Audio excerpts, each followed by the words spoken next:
Assalamualaikum warahmatullahi wabarakatuh.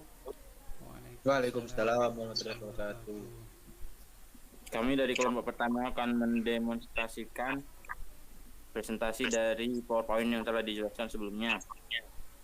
Sebelumnya, untuk memulai mengolah menggunakan R, yang pertama kita harus membaca data CSV yang telah ada dengan fungsi read CSV.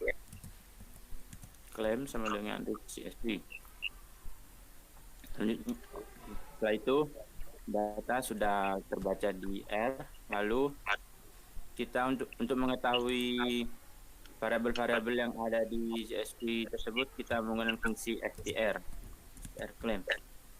Akan muncul data-data, diketahui itu ada 16 variabel dan 450-an observasi, dilambangkan dengan bilangan biner 0 dan 1, artinya 0 tidak dan 1 iya. Artinya jika suatu pengamatan diangkai 1, berarti dia mengidap penyakit tersebut. Selanjutnya, kita untuk mengetahui persentase dari bucket-bucket yang telah dijelaskan di PPT sebelumnya menggunakan fungsi tabel claims bucket 2009 dibagi n row, didapat persentase dari 5 bucket biaya yang telah dijelaskan. Diketahui itu paling banyak di bucket pertama yang hampir 70%. Terus selanjutnya, kan tujuan kita itu untuk memprediksi cost bucket di 2009 menggunakan start model. Sebelum itu kita harus split data kita menjadi training set dan testing test. Pertama kita menginstal library CE tools, terus kita set split 88 agar kita dapat split yang sama. Selanjutnya SQL sampel split ratio 0,6, kita bagi menjadi 60%. Selanjutnya claim trend subset claim itu untuk yang trend set, yang test claim test sama dengan subset claim L false. Sampai di sini data kita sudah siap untuk di langkah selanjutnya.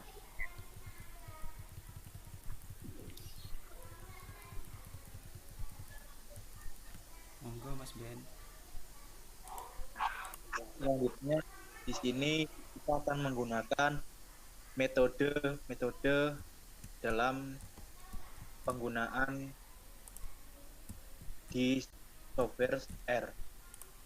Telah diketahui untuk studi kasus D2HQ, di sini untuk mengetahui metode yang akan digunakan adalah pada bucket 2009 sampai dengan 2008. Di mana untuk mengetahuinya yaitu kita menghitung dari bucket 1 sampai bucket 5, kita ketahui nilai-nilai pada bucket-bucket tersebut dan kita jumlah untuk hasilnya, yaitu didapatkan hasil 1138, 1721, 2724 dan sampai sekian, dan dibagi n row-nya dan dihasilkan 0,68.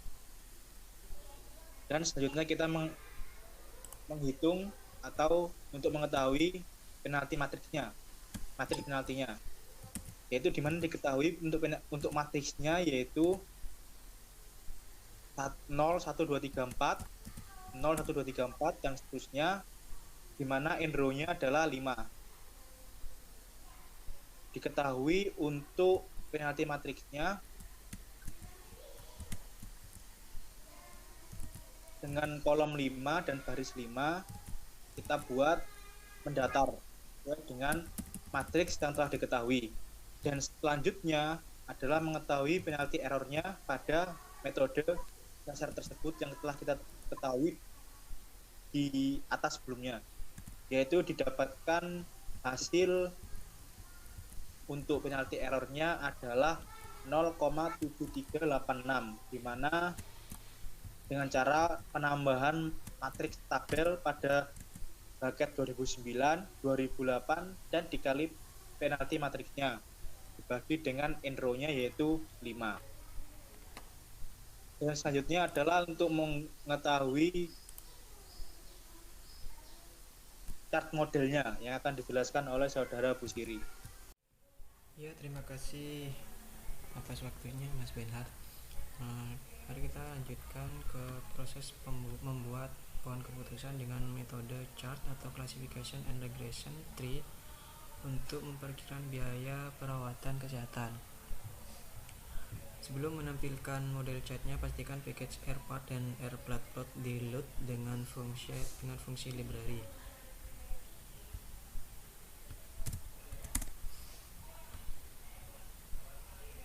Fungsi library sendiri sebagai direktori dari package yang sudah terinstall seperti rpart dan rpartplot. Sedangkan rpartplot gunanya untuk memvisualisasi data menjadi sebuah pohon keputusan. Oke, selanjutnya kita membuat model chartnya.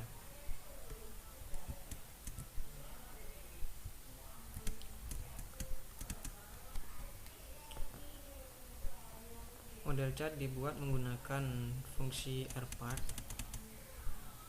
untuk memprediksi bucket di tahun 2009 dengan variabel independen seperti usia dan lain-lain. Dengan menggunakan di sini menggunakan data Blaine-Strain dan menambahkan method class dikarenakan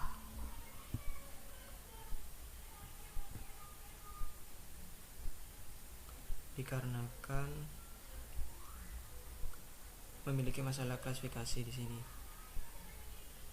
Kita tidak perlu mencoba pembuatan coding ini karena takut prosesnya lama. Jadi kita langsung ke proses selanjutnya, yaitu menampilkan pohon keputusannya dengan perintah prp claims tree.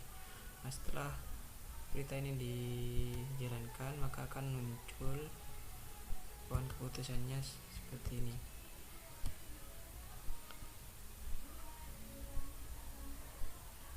Setelah itu kita lanjut ke pembuatan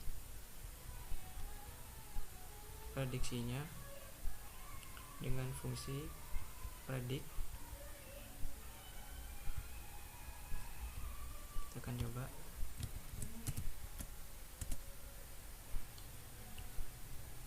Setelah itu lanjut ke pembuatan matriks kualifikasinya untuk menghitung akurasi dari modelnya.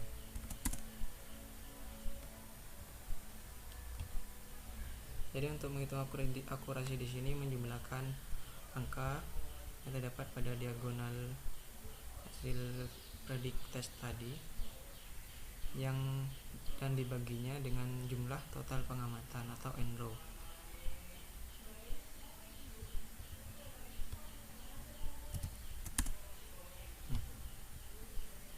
Dijumlahkan terlebih dahulu lalu dibagi dengan enrow.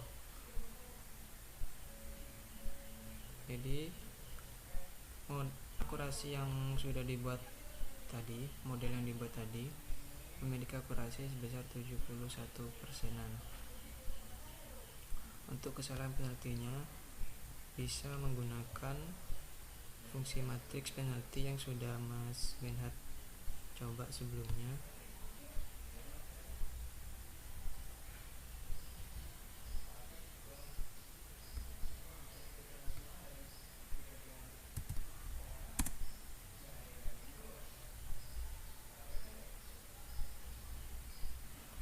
Jadi nanti mengambil setiap entry dalam matriks klasifikasi dan mengalikannya dengan angka yang sesuai dalam matriks penalti.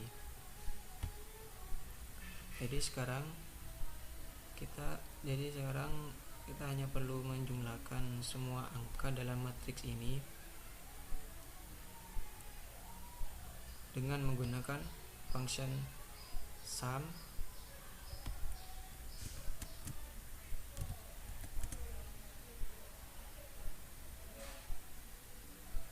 dan kemudian membaginya dengan n-row claim test atau bisa dikatakan dengan jumlah total pengamatan. Nah, di sini telah diperoleh kesalahan penalti sebesar 0,64. Maaf, ini sebelumnya seharusnya ini angkanya 0,75 berhubung di sini apa namanya, ini aplikasinya sudah saya buka dari tadi dan sudah saya coba juga untuk proses perbaikannya. Jadi ini di sini seharusnya nilainya itu 0,75. Di sini kesalahan nilainya lumayan besar. Jadi kalau melihat nilai akurasi yang didapat dengan menggunakan baseline method yang akurasinya sekitar 68% yang dibandingkan dengan nilai akurasi model pohon sebesar 71% lebih, ada peningkatan akurasi yang diperoleh dengan menggunakan pohon klasifikasi. Namun di sini untuk kesalahan penaltinya menggunakan klasifikasi pohon seharusnya tidak melebihi nilai kesalahan penalti dengan menggunakan baseline method. Jadi nilai kesalahan penalti yang meningkat pada model klasifikasi pohon secara defaultnya function yang digunakan untuk membangun model klasifikasi pohon yakni rpart akan mencoba memaksimalkan akurasi keseluruhan, dan setiap jenis kesalahan dianggap memiliki penalti 1. Jadi alasan itulah yang bikin meningkatnya penalti error yang didapat dari pohon klasifikasi. Namun hal tersebut bisa diperbaiki dengan menambah parameter loss pada function untuk membangun model yang baru. Jadi fungsinya adalah untuk memperbaiki meningkatnya penalti error tersebut, kita bisa menambahkan perintah parameter loss di belakang sini. Kita tidak perlu mempraktikannya karena dikarenakan butuhkan waktu yang sangat lama. Kita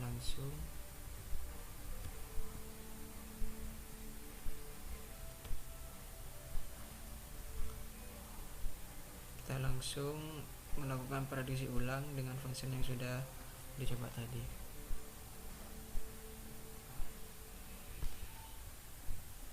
Lakukan prediksi lagi dengan perintah predict, lalu menghitung akurasi modelnya yang baru.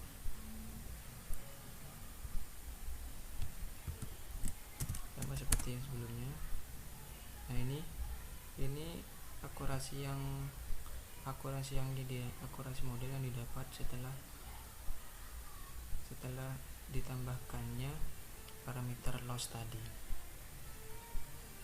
Selanjutnya kita akan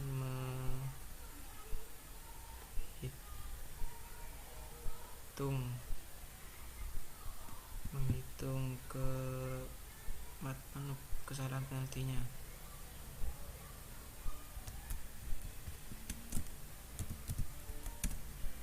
Nah, di sini telah didapat bahwasanya kesalahan penaltinya adalah sebesar 0,64. Jadi model yang baru yang tadi dibuat memperoleh nilai akurasi yang lebih rendah dari metode dasar, yakni metode baseline, yakni sekitar 64%. Sedangkan kesalahan penalti jauh lebih rendah dari metode baseline, yakni 0,64. Terima kasih.